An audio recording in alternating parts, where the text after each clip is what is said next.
Le Siman Resh Nun Gimel, c'est à la page Kaf dans les collections ponctuées de Mishnah Berurah, l'équivalent de la page 39, est un Siman qui est très dense, avec beaucoup de ramifications et de nuances.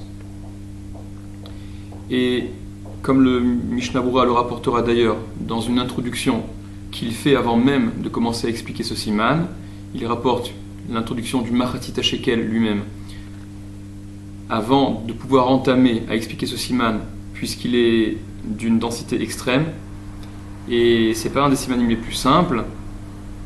Le sujet essentiel, un des sujets essentiels qui est traité, c'est la façon de pouvoir, de quelle façon il est permis de mettre un plat sur une source de chaleur, sur un four, ou ce qui s'assimile à un four. Et on verra qu'il y a différentes catégories de fours. Ce qu'il est donc permis de mettre avant Shabbat sur une source de chaleur, en fonction de l'état d'avancement de la cuisson, et également la possibilité de remettre sur cette source de chaleur un plat qu'on aurait retiré du four ou de ce qui s'y assimile pour s'en servir pendant Shabbat et qu'on voudrait maintenir au chaud. Donc c'est de cela dont il sera question dans ce Siman et d'autres choses encore. Avant d'entrer dans le vif du sujet, avant d'attaquer la halakha, il est bon de rapporter certains principes de Gemara qui seront nécessaires pour la compréhension des halakhot qu'on verra Bezrat Hashem. Premièrement, il y a une marloquette dans la Gemara entre Bet Shammai et Bet Hillel. Alors ça apparaît dans une Mishnah Daf Yud Zayin Amud Bet, à savoir, est-ce qu'il y a un principe de Shvitat Kelim pendant Shabbat ou pas? Est-ce que le Shabbat, de la même façon que nous sommes tenus, nous ainsi que nos animaux, à ne pas travailler le Shabbat, est-ce qu'il en est de même au sujet de nos ustensiles, de nos kelim, de nos outils? Ce qui voudrait dire par exemple que si on enclenche un processus de melacha, de travail, avant Shabbat, et que ça va se poursuivre après l'entrée de Shabbat, si nos kelim, nos ustensiles qui permettent de réaliser ce travail, cette melacha, sont tenus eux aussi à Shvitat Shabbat, au respect du Shabbat entre guillemets, alors ça poserait un problème. Ça c'est ce que Bet Shammai pense. D'après Bet Shammai, Shvitat Kelim est un principe de la Torah, que de la même façon que nous sommes tenus, nous, ainsi que nos animaux, etc., nos employés, à ne pas travailler le Shabbat, ainsi en est-il de nos kelim. Bet Hillel conteste cette opinion. Bet Hillel pense qu'il n'y a pas de Shvitat Kelim, il n'y a pas ce principe de Shvitat Kelim, et par conséquent, et c'est l'halakha telle que nous la tenons, par conséquent, d'après la Torah, il n'y a strictement aucun problème à mettre sur le feu, par exemple, un instant avant que Shabbat n'entre, un aliment qui serait complètement cru et qui cuira durant tout le Shabbat. Bien que la cuisson soit une melacha, une des 39 melachot interdites Shabbat, si nous avons mis l'aliment sur le feu, dans un four, ou sur une source de chaleur, qui permettra la cuisson de cet aliment, et que la cuisson de cet aliment ne se réalise que pendant Shabbat, puisque nous, de toute manière, nous serions retirés avant Shabbat, et donc on est complètement inactif pendant le Shabbat, cette melacha qui s'effectue pendant Shabbat ne pose pas de problème au regard de la Torah. Et donc dans la Gemara, le daf d'après, daf Yutret, il est question par exemple d'ouvrir une espèce d'arrosoir avant Shabbat qui continuerait à arroser pendant Shabbat. Ça, le faire pendant Shabbat, ça aurait été interdit, mais si ça a été ouvert avant Shabbat et que donc l'arrosage se réalise durant le Shabbat, mais que l'intervention humaine a précédé l'entrée de Shabbat, ça ne pose pas de problème. Cela dit, on voit dans la Gemara, Daf Yutret Amud Bet, que ça n'est pas pour autant que l'on peut mettre un aliment, quel que soit son état de cuisson, avant Shabbat, bien que d'après la Torah ça ne poserait aucun problème, parce qu'il y a certaines situations où il y a lieu de craindre, disent Chachamim, Shema Yechate, de peur qu'on en vienne à remuer, à attiser les braises, à attiser donc le combustible qui permet cette cuisson. Et ce sont les cas de figure qu'on verra dans la halakha de façon plus précise. Ça, c'est une première donnée qu'il faut avoir. Et bien évidemment, ce n'est pas dans tous les cas où les Chachamim ont décrété qu'il fallait interdire de peur d'en arriver à transgresser. Là où les Chachamim ont estimé que le risque était suffisamment sérieux, alors ils ont posé cet interdit, c'est-à-dire, dans le cas qui nous intéresse, la cuisson qui se réaliserait pendant Shabbat, si l'intervention humaine s'est limitée à avant Shabbat, alors d'après la Torah, ça ne pose pas de problème, mais il y a tout de même des précautions à prendre qui peuvent s'avérer nécessaires, parce que dans un cas comme celui-là, où il est question de cuisson, et que de façon très instinctive, à l'époque de la Gemara en tout cas, il était probable d'attiser les braises, d'attiser les combustibles qui permettent cette cuisson, alors les Chachamim ont mis certaines restrictions quant aux possibilités de cuisson, c'est ce dont on parlera. Ça, c'est un premier principe. Au sujet des différents fours que rapporte la Gemara, il sera question dans la première halakha du Siman, essentiellement d'une kira. Une kira, c'est un four, comme la halakha le rapportera, le définira de toute manière, qui aurait la place de supporter 2 casseroles. C'est une espèce de caisse, donc un four qui aurait une forme qui serait suffisamment volumineux pour pouvoir y poser soit dessus, soit à l'intérieur. Il y a deux façons de cuire, soit en y entrant à l'intérieur les casseroles, soit en les posant au-dessus. Une kira, c'est une espèce de caisson qui a la forme d'un caisson qui pourrait donc contenir 2 casseroles. Il est question également du tanour. Le tanour, c'est le terme qui désigne jusqu'à présent en hébreu le mot four. Le tanour dont parle la Gemara, que reprend la halakha, est un four particulier dans le sens où il a une chaleur qui est très intense parce que sa forme, qui est large vers le bas et rétrécie vers le haut, un peu conique, fait que la chaleur est intense, donc la chaleur se concentre dans ce four qui a cette forme, et par conséquent, avec un tanour, avec un four qui a cette forme, on sera plus rigoureux au niveau de la halakha, on y reviendra également. Et il y a une troisième catégorie de four qui est l'intermédiaire entre l'akira et le tanour, comme la Gemara le dit d'ailleurs d'Aflamed Chet Amoudbet, vers le bas. Il s'agit du koupar, et la Gemara dit le koupar, Makom Shvitat Kedera Achat, il a la possibilité de supporter une seule casserole, donc ce serait un peu l'équivalent d'une demi-kira, une moitié de kira. Et la Gemara dit Nafish evle mide kira, vezutin revle mide tanour. Il est plus chaud que la kira, parce que la chaleur se concentre plus, puisqu'il est moins large, mais il est moins chaud que le tanour, puisque le tanour c'est celui qui, de par sa forme conique, concentre le plus la chaleur. Ça, c'est au sujet des différentes formes de four dont parlera la Gemara, la halakha également. Et disons simplement, le Mishnah Bura le mentionnera également, que nos tanourim à nous, nos fours à nous, ont le statut de kira. Donc le four qui est le moins chaud, avec lequel on est finalement le plus tolérant. Il est question encore dans la Gemara, et c'est l'objet de tout un pérek en fait, c'est dans le pérek Kira, tel qu'il porte le nom de ce dont on parle. Le pérek Kira, c'est d'Aflamet Vav Amoudbet, donc commence par une Mishnah, et qui dit la chose suivante. Kira Sheisiko Abekash Ukvava, une Kira, ce four dont on a parlé, Sheisiko Abekash Ukvava, qu'on aurait allumé, c'est-à-dire dont le combustible serait cash ou bien gvava. Cash, c'est de la paille, c'est une espèce de chaume, et gvava, comme Rashi le dit, c'est de l'éteul. L'éteul, c'est la partie qui reste du chaume justement quand on a moissonné. Donc tout ce qui a cette consistance de paille, qui ne produit pas de braise. Dit la Mishnah, notni malea tafshil, on peut y mettre un plat, donc un aliment, sur cette kira, dont le combustible aurait été kash ou gvava, de la paille ou de gvava, donc le chaume ou l'éteule.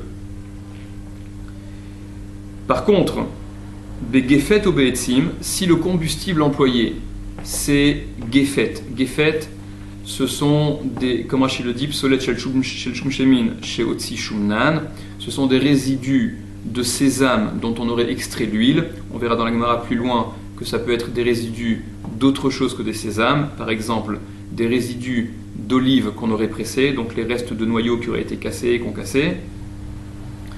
En tout cas, des résidus de certaines espèces de fruits, en tout cas ceux qui permettent d'obtenir des braises, ou be'etzim, ou avec du bois, donc qui produit également des braises.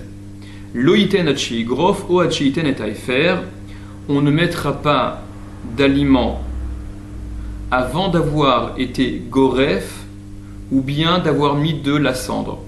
Qu'est-ce que ça signifie? Être goref, ça veut dire, d'après certains rishonim, retirer la totalité des braises, donc du combustible, qui ont permis de chauffer le four. D'après d'autres rishonim. Mais ce n'est pas l'opinion que la halakha retient. Être goref, ça veut dire simplement mettre les braises de côté, les laisser à l'intérieur du four de cette kira, ne pas les en retirer complètement, mais les mettre complètement de côté. Mais la halakha retient que Adshi grof, être goref, ça signifie retirer complètement les braises. Ou bien, dit la Mishnah, Adshi iten et taïfer, jusqu'à ce qu'on y mette de la cendre, qu'on saupoudre ces braises de cendre. Et on verra dans la halakha pourquoi le fait de retirer les braises, alors bien évidemment, ça se comprend de façon évidente, qu'en ayant retiré les braises, il n'y a plus la crainte dont on a parlé au début de Shema Yechate, d'en arriver à attiser ces braises, puisqu'elles ne sont plus là, et en ayant également saupoudré ces braises de cendre ou de sable ou d'autre chose, on a également montré qu'on n'était plus intéressé à ce que la chaleur soit importante, et donc il y a normalement plus de crainte qu'on en vienne à les attiser pendant Shabbat. Dans la Gemara, on questionne, et c'est le tout début de la Gemara, Ibayaleu, ils ont demandé, Haï loyiten, ce loyiten dont parle la Mishnah. La Mishnah disait, une kirad qu'on a allumée avec kashik vava, donc on peut y mettre un plat. Si par contre on l'a allumé, le combustible dont on s'est servi, c'est un combustible qui produit des braises. Alors là, on ne pourra pas mettre un plat, un aliment, avant d'avoir été soit goref, soit kotem, soit d'avoir retiré les braises, soit d'avoir recouvert ces braises de cendre ou d'autre chose. La Gemara demande, il ne mettra pas ce loïten. À quel moment s'applique-t-il? C'est-à-dire, loyachziru, il ne peut pas remettre pendant Shabbat, il ne mettra pas pendant Shabbat aval lishot machine. Par contre, s'il s'agit de lishot, de poser, de mettre avant Shabbat, alors on pourrait le faire à falpi sheno garouf veno katum, bien que ça n'a pas été ni garouf ni katum, bien qu'on n'ait pas agi sur les braises, c'est-à-dire ni on ne les a retirées, ni on ne les a recouvertes de cendre, ou mani, et qui ce serait? Ce serait l'opinion de qui? Hanania, ce serait l'opinion de Hanania. Hanania, ce serait être Hanania, qui est en marloquette, qui est en discussion avec les Chachamim, marloquette que nous allons voir juste après. En tout cas, l'opinion de Hanania est la suivante, d'Etania, car on a enseigné dans une braïta, Hanania Omer, Hanania dit, Kol she'u kema'achal ben drusai, tout ce qui est kema'achal ben drusai, qui a un niveau de cuisson comme ma'achal ben drusai, comme ce que consommait ben drusai. Ben drusai, c'était un brigand qui consommait son plat lorsqu'il était à peine cuit, lorsqu'il était à peine comestible. Et sur ce niveau de cuisson, les Rishonim s'affrontent. D'après Rashi, c'est le tiers du bichoul, le tiers de la cuisson qui est déjà équivalent à Ma'achal ben drusai. D'après le Rambam, c'est la moitié de la cuisson qui est définie comme Ma'achal ben drusai. En tout cas, d'après Hanania, dès lors que l'aliment est cuit à ce niveau de Ma'achal ben drusai, Mutar lishoto al gabekira, il est permis de le mettre. Lishoto, lishot, c'est le terme qui définit la possibilité de mettre, c'est le fait de mettre le plat dans le four, sur le four, avant Shabbat. Alors que mettre pendant Shabbat, c'est-à-dire remettre en fait pendant Shabbat, puisque dans la Gemara, il n'y a aucun moment question de mettre sur la kira pendant Shabbat. Il n'est question que de remettre pendant Shabbat. Le terme de remettre, c'est le terme les arzir, remettre, rapporter. D'après Hanania, Kol Shiuki Ma'achal Ben Roussaï, tout ce qui est cuit à un niveau de cuisson comme Ma'achal Ben Roussaï, Moutar Lishoto al Gabe Kira, il est permis de mettre, donc avant Shabbat, sur une kira, Afalpi Sheno Garouf Veno Katum, bien qu'elle ne soit ni Garouf ni Katum, cette kira. Odilma, ou peut-être, demande la Gemara, envisage la Gemara, Lishot Tnan, ce qu'on a enseigné dans la Mishnah, où il est également nécessaire d'intervenir sur les braises, donc soit en faisant Grifa ou Ktima, en étant Goref ou Kotem. Odilma peut-être, Lishot Tnan, ce qu'on a enseigné, c'est Lishot.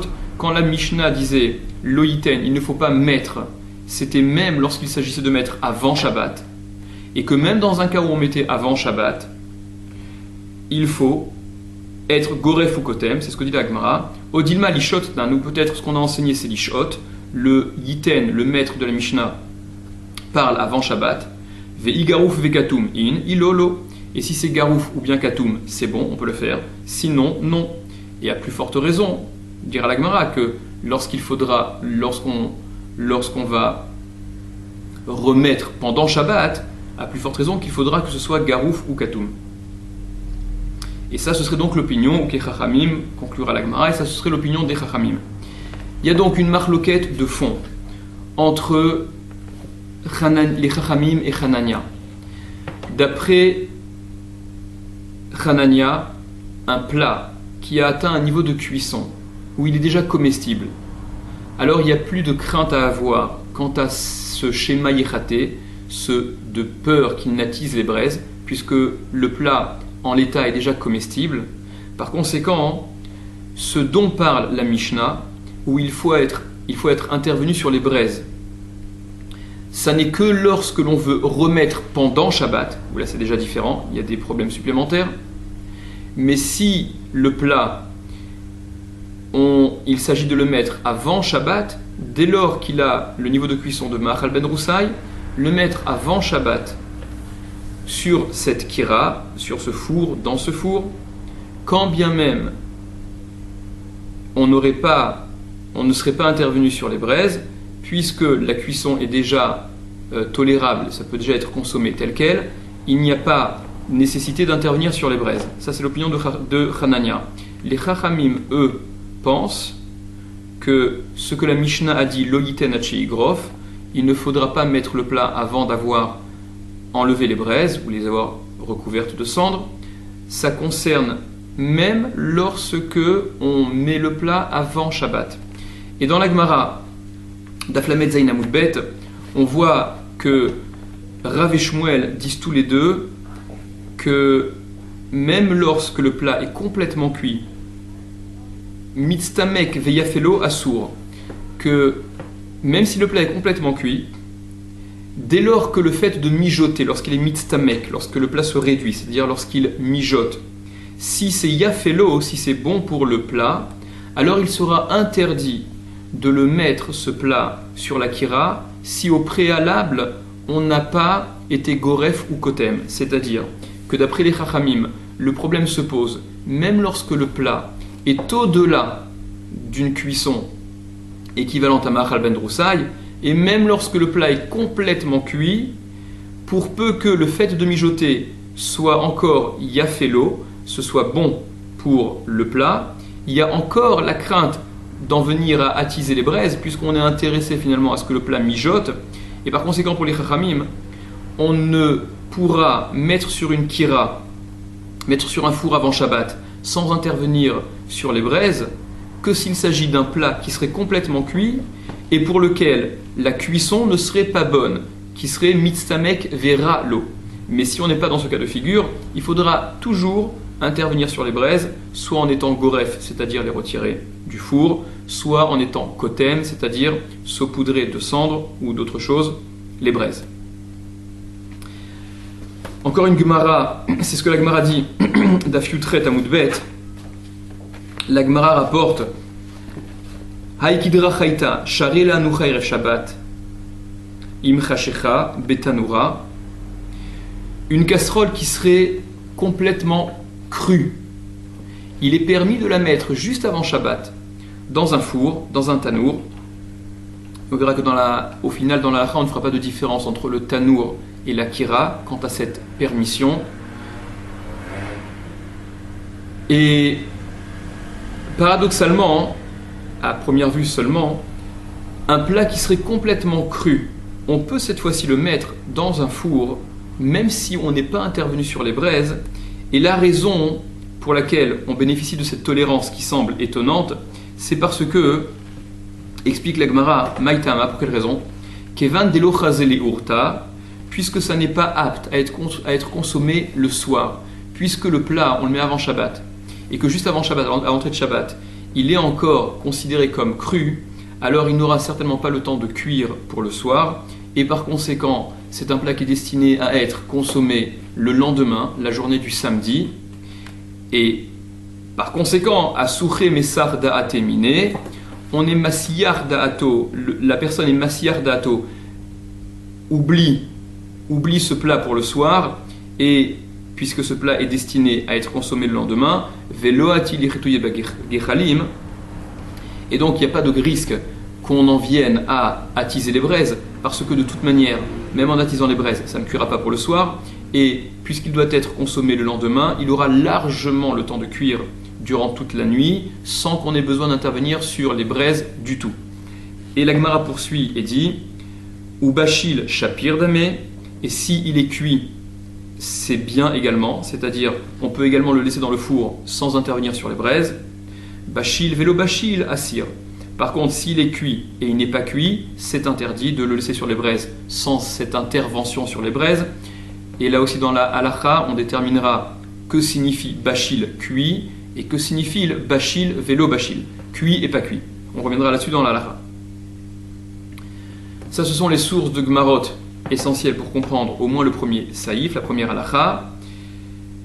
Et à ce sujet, rapportons simplement que cette marloquette de fond, cette discussion de fond entre Hanania et Chachamim n'est pas tranchée de façon explicite dans la Gemara. Ça n'est absolument pas tranché dans la Gemara. Et les Rishonim s'affrontent quant au psak halakha, comme qui faut-il trancher. Rapportons simplement que les Sheiltot, le Rif, le Rambam, le Ramban tranchent la halakha comme les Chachamim, donc la façon la plus rigoureuse. Et c'est l'opinion que retient le Shulchan Aruch en tant que stam, donc c'est l'opinion que semble privilégier le Shulchan Aruch. Par contre, Ravai Gaon, le Rabbeinu Hananel, Rashi, Tosfot, le Rashba et d'autres encore, et beaucoup de Rishonim encore, tranchent la halakha comme Hanania, et ainsi le Rama tranche également, et le Rosh écrit Hanach laim l'Israël shadukim beonek Shabbat, laisse-leur à Israël, laisse-leur profiter, laisse-les agir, laisse-les se conduire selon l'opinion la plus permissive, c'est-à-dire comme le Rama tranche finalement, parce que les Israël sont adukim beonek Shabbat, sont extrêmement attachés au oneg Shabbat, au plaisir du Shabbat, et par conséquent, il sera plus simple de profiter de la nourriture en utilisant la tolérance de ces Rishonim-là qui vont selon Hanania, plutôt que de s'en tenir à l'opinion des Chachamim. Et encore une dernière Gemara rapidement, c'est Daf Lamed Chet Amoud Aleph, ça commence Daf Lamed Chet Amoud Aleph. Il est question là-bas du cas où quelqu'un aurait oublié la Kdera sur la Kira, c'est-à-dire que la Gemara dit au tout début du Daf, Shachar Kdera al-Gabe Kira ou Bishla Beshabbat, si une Kdera a été oubliée sur la Kira, sur le four, et ça avant Shabbat, et ça a donc cuit pendant Shabbat, ça a cuit de façon interdite. Donc en fonction de Chachamim ou Hanania, le cas de figure n'est pas le même. En tout cas, si ça a été cuit de façon interdite, qu'en est-il? Et la conclusion de la Gemara, c'est que on ne pourra pas profiter, si ça a été cuit de façon interdite, ce que les Chachamim interdisaient. Ça ne pourra pas être consommé pendant Shabbat. Les Chachamim ont fait une Gzera, Kedéamar Rav Yehuda bar Shmuel, comme il a dit Rav Yehuda nom de Shmuel, parce que Bitrila Hayu Omrim, dans un premier temps, on disait, les Chachamim disaient, Amevachel Beshabbat, celui qui cuit Beshabbat, Beshogeg, involontairement, Yochal, il pourra manger, Bemezid, Lo Yochal, mais si c'est volontairement, Lo Yochal, il ne mangera pas, Vehuadin les Shocheach, et c'est la même chose pour celui qui aurait oublié, mais Misherabou Machin Bemezid, à partir du moment où ceux qui laissaient Bemezid, de façon volontaire, Veomri, mais qui disait Shochrim à nous avons oublié, on ne savait pas, on s'est trompé, Chazrou Vekansu à la Shocheach, donc les Chachamim ont amendé celui qui oubliait et qui laissait avant Shabbat de façon interdite par les Chachamim à cause de cette crainte de Shema Yechaté. Et par conséquent, juste à titre de parenthèse, on s'aperçoit que finalement le shogeg de cette shériya d'avoir laissé avant Shabbat comme on n'aurait pas pu laisser en théorie est sanctionné de façon plus sévère que le principe général du shogeg qui est évoqué dans le Siman Shin Yudchet, se reporter au Siman Shin Yudchet au tout début pour comprendre. Et la Gemara poursuit d'Aflametret et demande Avar Visha'a Mai, et celui qui aurait laissé de façon volontaire, c'est la Girsa de la Gemara, c'est la version qu'on a dans la Gemara. On verra dans la Halacha que le Rambam et le Rif apparemment ont une autre version. Et la Gemara ne tranche pas quant à cette question qui est posée. Et on reviendra là-dessus dans la Halacha de façon plus précise pour comprendre de quoi il s'agit véritablement. Passons à la Halacha, donc le Siman Resh Nun Gimel. Din kira vetanour, le din d'une kira et d'un tanour. La kira, comme on l'a expliqué, c'est le four qui est suffisamment large pour pouvoir contenir 2 casseroles simultanément. C'est le moins chaud des 3 fours qu'on a évoqués. Vetanour, c'est le four qui a la forme conique et qui est le plus chaud d'entre les 3. Liten alea kderot, y mettre dessus les kderot, les casseroles, bere Shabbat, la veille de Shabbat, avant Shabbat.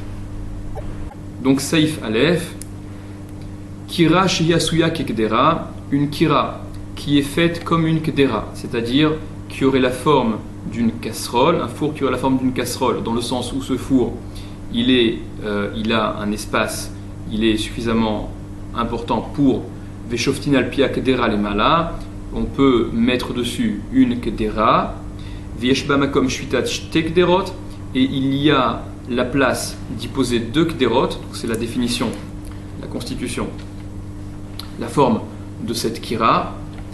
Imusaka begefet, si elle a été allumée avec du gefet, si ce four, cette kira, a pour combustible du gefet, chez Upsolet Shelzetim, qui est des résidus d'olives. Donc les olives, une fois qu'elles ont été pressées, concassées, on en récupère ces résidus qui peuvent servir de braise et qui fournissent, qui produisent des braises. Obe etzim, ou avec des bois. Donc si le combustible dont on se sert pour cette kira, c'est du gefet ou des bois qui produisent tous les deux des braises, Asur liten alea tafshil mi beodium, il est interdit d'y mettre un tafshil, un plat, mi beodium, quand il fait encore jour, c'est-à-dire avant Shabbat, Léa Shoto Aléa, pour le laisser sur cette kira pendant Shabbat. Et la imken, si ce n'est, la seule façon permise de le faire, ce sera lorsque Nitbachel Kol Tsorko, il est cuit complètement ce plat, Vehu Mitztamek, et qu'il est Mitztamek, alors Mitztamek, entre parenthèses, Pirouche, Holer Vechaser, il va et se réduit lorsque le plat mijote, lorsque le plat cuit encore et que naturellement il va réduire, verra l'eau et c'est mauvais pour lui. Un plat qui serait complètement cuit et pour qui le fait de mijoter ne bonifie pas ce plat, alors ce n'est que dans cette situation-là où il sera permis de poser un plat sur une kira dont le combustible produit des braises, des lekalemichash shema yechate, car il n'y a pas lieu de craindre, lekalemichash, il n'y a pas à craindre, shema yechate, peut-être qu'il attisera, qu'il bougera, qu'il remuera les braises, O shehaya chai, ou bien, il y a un autre cas de figure qui est également permis de mettre, où il est également permis de mettre ce plat avant Shabbat sur cette kira, O shehaya chai, ou qu'il était cru, chez l'onit bachel klal, qu'il n'a pas cuit du tout, des kevan chai, car puisqu'il est cru, ce plat, à l'entrée de Shabbat, masiyar da'ato mimena ad lemachar, il retire de son esprit jusqu'au lendemain. C'est un plat qui n'aura pas le temps de cuire pour le soir et qui ne sera donc pas consommé et qui n'est pas comestible pour le soir, et par conséquent on l'oublie entre guillemets jusqu'au lendemain. Et le Mishnah Berurah précise que ce plat cru, il s'agit forcément de viande crue, parce que la viande ne peut pas cuire aussi vite pour être comestible pour le repas du soir. Par contre, un légume par exemple ou d'autres aliments qui cuisent plus rapidement et qui pourraient être consommés le soir même, quand bien même à l'entrée de Shabbat ils étaient crus, ça ne bénéficie pas de ce éther, de cette permission. Et le Mishnah Berurah rapporte également qu'il faut que cet aliment cru, que cette viande crue, elle ait été mise proche de la shkia, proche de l'entrée de Shabbat, parce que si on l'a mis plus tôt que cela, elle aura le temps de cuire un petit peu et donc de n'être plus considérée comme chai, comme crue, au point qu'on l'oublie pour jusqu'au lendemain. Et enfin, le Biur Halacha rapporte, Biur Halacha d'Ibur Matril Léa Shoto, rapporte que, d'après certains, tout plat qui est appelé à être consommé le lendemain, il a le statut de chai, de cru, même s'il ne l'est pas, puisque, étant destiné au lendemain, on l'oublie également pour le soir. Il n'y a donc pas de crainte qu'on en vienne à attiser les braises pour le soir même. Et le Biur Halacha dit que Bediavad, a posteriori, on pourra profiter de cette opinion. Poursuit le Shulchan Aruch, ou Bechol Alayla, et donc cet aliment cru, ou Bechol Alayla, et durant toute la nuit, Yachol Lehit Bachel Belo Chitouille, il peut cuire sans chitouille, sans qu'on intervienne, sans qu'on remue ses braises. La nuit, elle sera largement suffisante pour que, sans qu'on ait attisé, sans qu'on soit intervenu sur les braises, l'aliment aura cuit de toute manière. Aval, mais imnit bachel ktsat, si il a cuit un peu, velonit bachel kol sorko, mais qui n'a pas cuit en totalité l'aliment, va filunit bachel kol sorko, et même s'il a cuit en totalité, vehu mitztamek veyafelo, mais que lorsqu'il est mitztamek, lorsqu'il mijote, c'est bon pour lui, c'est bon pour l'aliment, alors dans ce cas-là, il est interdit de mettre avant Shabbat, sur cette kira, un aliment comme celui-là, parce que, Chaïshina, nous craignons, chez Maïchate, de peur qu'il ne remue les braises, qu'il n'attise les braises, va assour les achoto aléa, et donc il est interdit de laisser, de mettre cet aliment, ce plat, sur cette kira, quand il s'agit d'un aliment tel qu'on a défini, qui n'est ni cru complètement, ni cuit complètement, et pour qui le fait de mijoter est mauvais. Donc ce ne sera permis de le mettre avant Shabbat, et la imken, qu'à la condition que si, garaf, la personne a été goref, dehainu, c'est-à-dire, shehotzi mimena kol agechalim, qu'elle a sorti de la kira, du four, toutes les braises. Il n'y a plus la crainte à avoir d'attiser les braises si elles ont été sorties en totalité. Au katam, ou si il a été kotem, dehainu, c'est-à-dire chez kissa hagechalim, qu'il a recouvert les braises B et fer avec de la cendre, les ma'et rumam, pour atténuer leur chaleur. Veimnatan bachati chachaya, et s'il y a mis une tranche crue, si dans ce plat qui est à peine cuit ou qui est complètement cuit mais qui mijote et pour qui le fait de mijoter c'est bon, c'est-à-dire qui aurait donc besoin pour être mis avant Shabbat de garouf ou katoum, comme on a expliqué, si dans ce plat on y a mis une tranche de viande crue, moutar, alors c'est permis, keilu aita kula chaya, comme si tout le plat était cru, le plat va prendre un statut de cru complètement, des alliés d'écart, parce que grâce à cela, grâce à cette tranche crue qui est mise au milieu de ce plat, Masiyar Da'atomimena, la personne retire de son esprit également ce plat comme pouvant être consommé le soir même, et il est donc appelé ce plat en totalité à cause de cette tranche uniquement à être consommé le lendemain, et par conséquent c'est permis comme s'il s'agissait d'un plat qui serait complètement cru.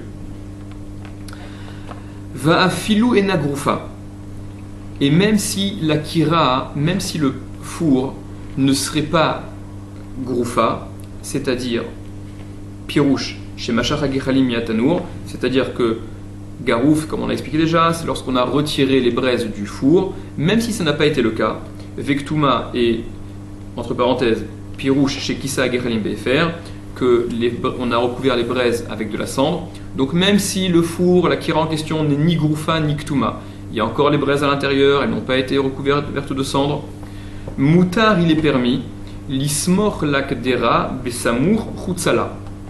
Il est permis, l'ismor là, d'y mettre à côté kdera, une casserole, à côté de ce four, donc à côté de la paroi verticale, besamour, tout proche, chutzala, mais à l'extérieur, et le Mishnah Brura rapporte une marloquette, une discussion entre différents rishonim dans ce que le Magen Avraham dit.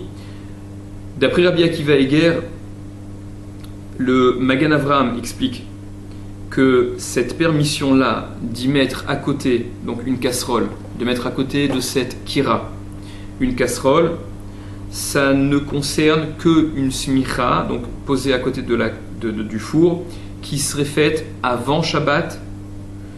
Par contre, remettre pendant Shabbat à côté de cette kira, ça, même lorsqu'on ne remet que à côté, d'après le Shulchan Aruch, ce serait interdit, et ça n'est une permission qui n'est possible que d'après ce que le Rama va trancher, et comme on l'a dit en introduction, le Rama qui s'alignera sur les poskim qui retiennent l'opinion de Hanania.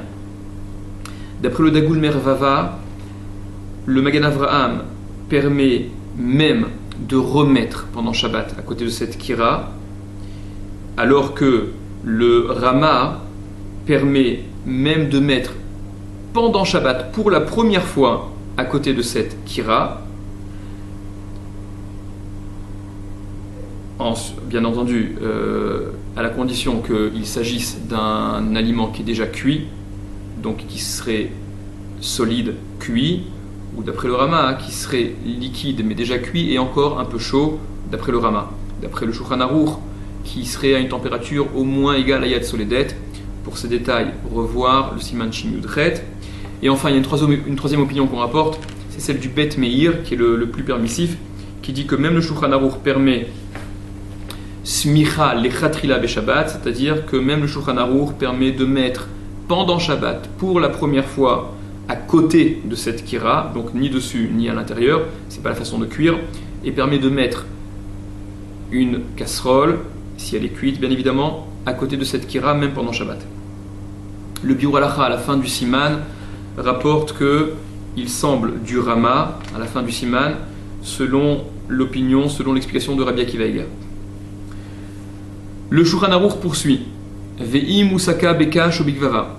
Et si elle a été allumée, cette kira, si ce four, le combustible dont on s'est servi, c'est kash ou bien gvava, c'est de la paille, du chaume ou de l'éteule, comme on expliquait, mutar lishot alea, il est permis de mettre avant Shabbat, donc sur cette kira, afilu ena lo groufa veloktuma, même si elle n'est ni groufa ni ktuma, même si on n'a pas retiré ce combustible-là, et si on ne l'a pas non plus saupoudré de cendre ou de sable, parce qu'il n'y a pas cette crainte de schéma yichaté, de peur qu'on en vienne à attiser les braises, puisqu'il n'y a pas de braise en fait.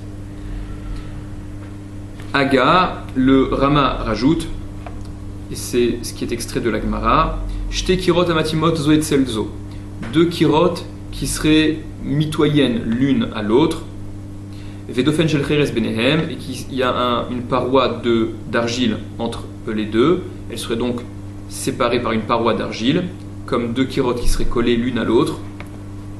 Ha'achat groufa vektuma, la première, l'une d'entre elles est groufa vektuma. Ve'ashnia ena groufa vektuma. Et la deuxième n'est ni groufa ni ktuma. Mutar lishot à la groufa vektuma. Il est permis de mettre sur celle qui est groufa vektuma, à falpi, bien que chez Mosif Evel, qu'il y a de la chaleur qui est générée, il y a Mosif Evel, il y a un ajout de chaleur, Miché Ena Groufa Vektuma, de celle qui n'est ni Groufa ni Ktuma, qui va provenir à celle qui serait Groufa Vektuma. Ça provient donc de la Gemara du Perek Kira. Vetanour et un four. Donc on passe à une autre catégorie de four, celui qui a la chaleur la plus intense, avec lequel on va être plus rigoureux, plus sévère. Vetanour et un tanour, un four. Afilou moussak bekash ou gvava. Même s'il a été allumé avec kash ou gvava, avec donc du chaume, de la paille, de l'étole, ce qui ne produit pas de braise. Assour, il est interdit. Afilou lismorlo, même mettre à côté du four, même poser à côté du four une casserole.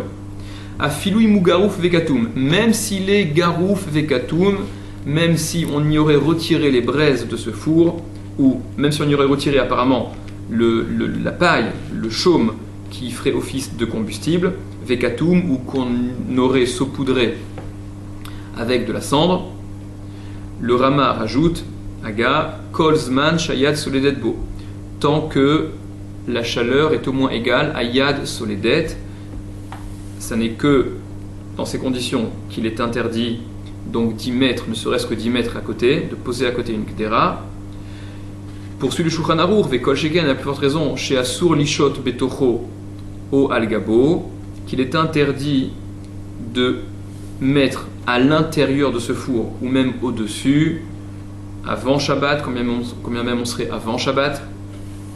Et le Mishnah Brura explique qu'il s'agit précisément de leur tanourim, de leur four à eux, à l'époque de la Gemara, parce que ils étaient justement, comme on a défini auparavant, larges en bas et très étroits vers le haut, et par conséquent, la concentration de chaleur était intense, et c'est pour cela qu'on est marmire, qu'on est plus rigoureux avec ces fours, parce que même une fois qu'ils auraient, même si on avait retiré les braises de ce four, il serait en théorie impossible, il serait en pratique impossible qu'il n'y reste pas la moindre petite étincelle de feu, et la crainte de chez Maïchaté d'attiser ce résidu de braise, de feu, se pose encore problème. Et le Rama rapporte que du Lachon du Shulchan Aruch, il en ressort que même s'il s'agit d'un combustible qui provient de kash ou de gvava, de paille, même si on a enlevé ou qu'on a saupoudré, ça reste interdit. Et le Mishnah Brura dit, certains sont méquels, certains sont plus tolérants si le combustible employé aurait été de la paille ou du chaume et qu'on l'aurait retiré.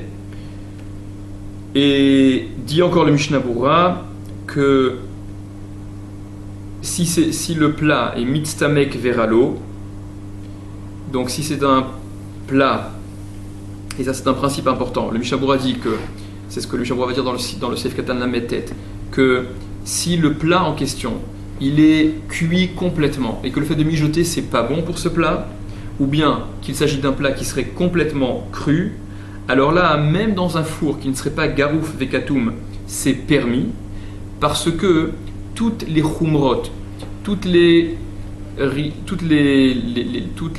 sévérités que la halacha préconise, impose au niveau du tanour par rapport à la kira, ça n'est que dans des cas où il faudrait une intervention sur la kira, c'est-à-dire être goref ou kotem. Mais là où il est permis de mettre sur une kira, dans une kira, sans avoir eu besoin d'être goref ou kotem, alors dans le four il en est de même. Donc poursuit le Shulchan Aruch, Vekupar. Et donc on passe à la troisième catégorie de four, le kupar. Qu'est-ce que le kupar? Sheumakom shvitat kedera achat, qui est l'endroit où on peut poser une seule kedera, donc c'est une demi-kira finalement. Imusak bekashuk vava. Donc le koupar, il a un peu le statut intermédiaire entre kira et tanour. Alors justement, en fonction de ce statut intermédiaire, c'est ce que la Mishnah dans Perek Kira rapporte, ce que rapporte ici le Shulchan Aruch. Imusak bekashuk vava, s'il a été allumé, si le combustible employé pour le koupar, c'est kash ou gvava, c'est de la paille ou du chaume. Dino kekira, il a le même din que la kira, le même statut que la kira. Begefet obeetzim, si le combustible employé c'est gefet ou etzim, des résidus d'olive ou des bois. Dino ketanour, il a le statut du tanour, donc les rigueurs du four.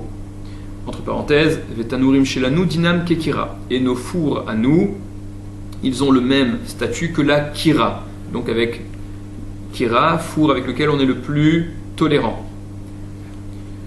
Poursuit le Shulchan Aruch. Ve'im shachar ve'sha'a.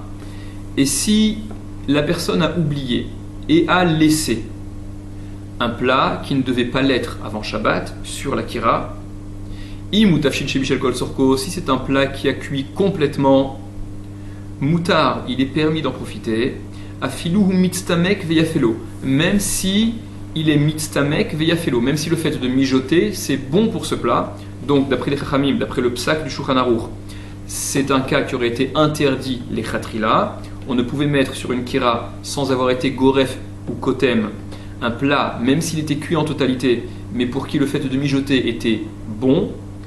Bediavad, si on a oublié et qu'on l'a laissé, si le plat était complètement cuit, quand bien même le fait de mijoter l'a bonifié, ce sera permis d'en profiter. Veimutafshil, mais par contre, veimutafshil, si c'est un plat chez Itril Leit Bachel, qui a commencé à cuire, Velo Bichel Kol Sorko, mais qui n'a pas cuit en totalité, Assour Ad Motsa et Shabbat, ce sera interdit d'en profiter jusqu'à Motsa et Shabbat. Veim Avar Vesha'a, et si il a été ouvert, il ne s'agit pas d'un oubli, mais il a volontairement laissé avant Shabbat de façon interdite, Assour Bishneem, c'est interdit dans les deux cas, qu'il s'agisse d'un plat qui était complètement cuit et qui n'a fait que mijoter, donc la bonification n'a été obtenue que grâce au fait d'avoir mijoté, et plus encore s'il n'avait pas complètement cuit.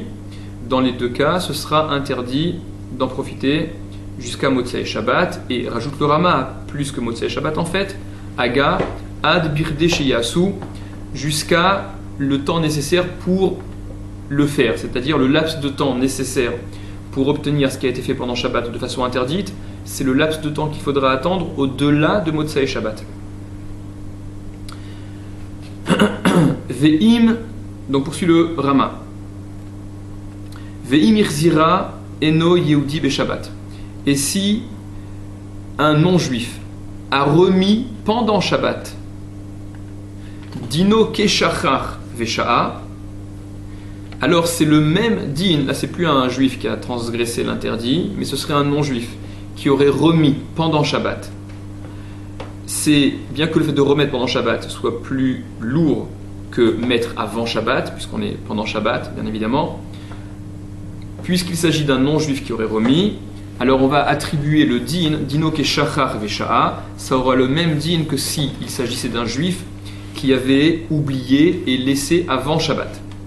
Ve'imir zéro Israël, mais si c'est un Israël qui a remis pendant Shabbat de façon interdite, dino ke avar vesha'a, c'est le même din que s'il avait été au vert, il avait de façon consciente mis avant Shabbat de façon interdite, donc on a dit que c'était interdit.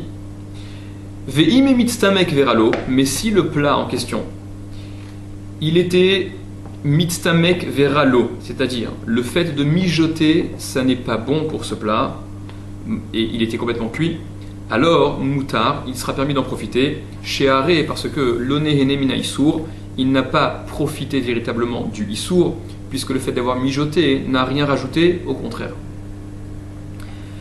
Dit le Shulchan Aruch, veyesh omrim. Et là, on passe à la seconde opinion qu'on a rapportée tout au début, à savoir l'opinion de Hanania, qui est opposée au Chachamim, et qui est donc plus tolérant. c'est l'opinion que certains Rishonim, que beaucoup de Rishonim en fait, retiennent, et c'est l'opinion que le Shulchan Aruch cite en Veyesh Omrim. Et il y a ceux qui disent, donc cette seconde opinion, Veyesh Omrim, il y a ceux qui disent, Shekol Shnit Bashel Kema'achal Ben Roussaï, que tout ce qui a cuit et qui est arrivé à un niveau de cuisson comme Ma'achal Ben Roussaï, comme l'aliment de Ben Roussaï. Entre parenthèses, alors le Mishnah Berurah précise d'ailleurs ce qu'on a dit, que Ma'achal Ben Roussaï, d'après certains, c'est la moitié de la cuisson, d'après d'autres, c'est le tiers de la cuisson, Marloket Rashi Rambam. Le Shulchan Aruch, dans le Siman Resh Nun Dalet, dans le Seif Bet, rapporte en Stam que Ma'achal Ben Roussaï, c'est Chatzi Bishul, c'est la moitié de la cuisson. Donc c'est un peu plus rigoureux que le tiers. Et le Mishnah Berurah dit que Bimkom Adrak, dans un cas un peu de force majeure, enfin un cas où il y a un besoin, on pourra être Mekel, on pourra s'appuyer sur l'opinion la plus permissive, à savoir celle de Rashi, qui dit que le tiers du Bishul, c'est déjà considéré comme Ma'achal Ben Roussaï. Ma'achal Ben Roussaï, donc entre parenthèses, Pirouche, Shem Adam, c'est le nom d'un homme, Shehaya Ochel Ma'achalo, qui mangeait son aliment chez Lonit Bachel Kol Tzorko, quand il n'était pas complètement cuit, puisque c'était un brigand, il ne pouvait pas rester très longtemps là où il se trouvait. Ou bien, Shenit Bachel Kol Tzorko ou Mitztamek Veyafelo. Ou bien, s'il s'agit d'un plat qui aurait été cuit en totalité et pour qui le fait de mijoter c'est bon, Mutar Lea Shoto Al Gabekira, il est permis donc de mettre ce plat avant Shabbat sur une kira, sur ce four, sans intervention sur les braises. Le Rama rajoute, Aga, ou Afilou Al Gabetanour, ou même sur un tanour, le four avec lequel on est le plus rigoureux, car comme on l'a expliqué, ce qui est permis avec une kira sans avoir besoin d'intervenir sur les braises l'est également au même titre dans un tanour. Poursuit le Shulchan Aruch. Afilou Husak Begefet Vetzim, même si ça a été allumé avec Gefet ou Etzim, avec des résidus d'olive ou des bouts de bois. Afilou Ena Groufa Vektuma, même si la kira n'est ni Groufa ni Ktuma, comme on a expliqué. Velohuz Kera Groufa Vektuma, et d'après cette seconde opinion, d'après ce Yeshomrim, n'a été mentionné, n'a été rappelé Groufa Vektuma, la nécessité de Garouf Vekatum, d'intervenir sur les braises, ou bien Veusak Bekash ou Gvava, les cas où ça a été allumé avec Kash et Gvava, donc qui sont plus cool également. Et là, ces cas-là ne sont nécessaires, donc Garouf Vekatum ou bien Kash et Gvava ne s'avèrent nécessaires, et là que Keshehitril Leit Bachel, lorsque ça a commencé à cuire, lorsque l'aliment a commencé à cuire, Veloigia le Ma'achal Ben Roussaï, mais qu'il n'est pas arrivé encore à un niveau de cuisson de Ma'achal Ben Roussaï. Alors là, en effet, il faudra intervenir sur les braises quand on met le plat avant Shabbat et qu'il est à peine cuit. Il n'est pas complètement cru, mais il n'est pas encore cuit comme Ma'achal Ben Roussaï. Alors là, en effet, le problème de Shema Yichate se pose. À ce niveau-là, on craint, en effet, qu'il y ait intervention sur les braises. Vechen également, et ainsi, on a besoin de Garouf Vekatum ou de Kash et Gvava. Les Inyan au sujet, Imnata l'Akdera Me'alea, si on a pris l'Akdera, la casserole, de sur la Kira pendant Shabbat, ou Balear Zira Alea Be Shabbat, et on viendrait la remettre, la reposer sur la Kira pendant Shabbat. Ça, c'est ce qui fait l'objet du Saïf qui suit, du Saïf Bet. Ve'im Shachar Ve'sha'a. Et si il a oublié et il a laissé, donc avant Shabbat, Tafshil Sheitri Leit Bachel, un plat, on est dans la seconde opinion, où le problème ne se pose que lorsqu'il s'agit d'un plat qui a commencé à cuire, mais qui est à une cuisson encore inférieure à Ma'achal Ben Roussaï. Donc Ve'im Shachar Ve'sha'a, s'il a oublié et qu'il a laissé, Tafshil, un plat, Sheitri Leit Bachel, qui a commencé à cuire, Veloiga les Ma'achal Ben Roussaï, mais qui n'est pas arrivé encore à Ma'achal Ben Roussaï, à sourd, ce sera interdit d'en profiter. Ve'en Tzaïch Lomar, et ça n'est pas nécessaire de dire, Imavar Vesha'a, s'il a volontairement laissé de façon interdite, qu'il sera également interdit d'en profiter pendant Shabbat. Aga, le Rama rajoute, Vena Hagou le Hakel Kisvara Acharona, et le minag a été d'être Mekel, de permettre. Kesvara Acharona, comme cette dernière opinion, et bien que ce soit le Rama qui rapporte ça, Beaucoup de poskim rapportent qu'il en est de même pour les Sfaradim, parce qu'il s'agit en fait d'un minag, d'une habitude qui est antérieure encore à ce que le Shulchan Aruch a rapporté, à savoir, avant que le Shulchan Aruch ne tranche la halacha comme l'opinion des Chachamim, donc la plus rigoureuse, le minag qui était établi était selon l'opinion la plus tolérante, la plus permissive, comme le rapporte le Rama.